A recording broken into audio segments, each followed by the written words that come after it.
Okey, macam mana kita nak tahu mana satu wayar yang pergi ke kipas dan mana satu wayar yang pergi ke switch? Yang ni switch kipas, jadi kita kena on dululah. On switch, lepas tu kita ambil test pen dan kita test dekat tembaga ni. Okey, hidup tak test pen? Tak hidup. Satu lagi. Okey, hidup. Nampak tak? Kalau tak nampak, ambil tangan letak dekat dinding ni. Dia akan jadi makin terang lah. Nampak tak? Dia makin terang. Kalau kita tutup switch kipas ni, tak hidup. Kalau kita buka switch kipas ni, hidup. Ini bermakna kabel ni daripada sini lah. Daripada sini pergi ke sini. Yang sini satu lagi, ini pergi ke kipas. Kalau kita cantumkan dua ni, kipas hidup lah.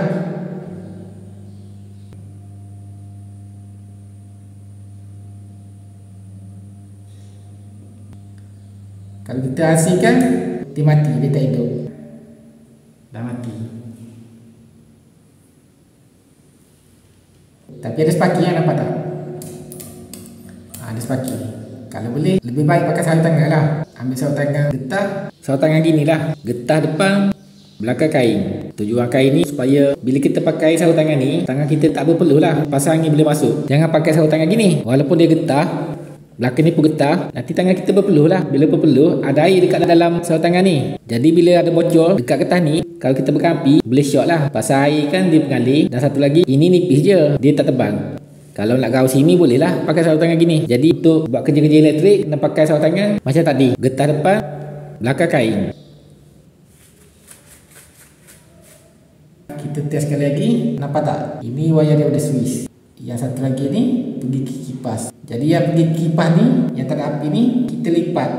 Kenapa nak kena lipat? Pasal nanti kalau kita tak lipat, nanti kan kita nak pasang wayar ni ke konektor, kita akan keliru mana satu, ni ke ini. Pasal ni kan dua-dua kuning, jadi kita biasanya keliru lah. Jadi lebih baik kita buat gini. Ini pergi kipas yang lipat ni, dan yang panjang ni daripada switch ni. Jadi tutup dulu switch kipas ni, test balik lah.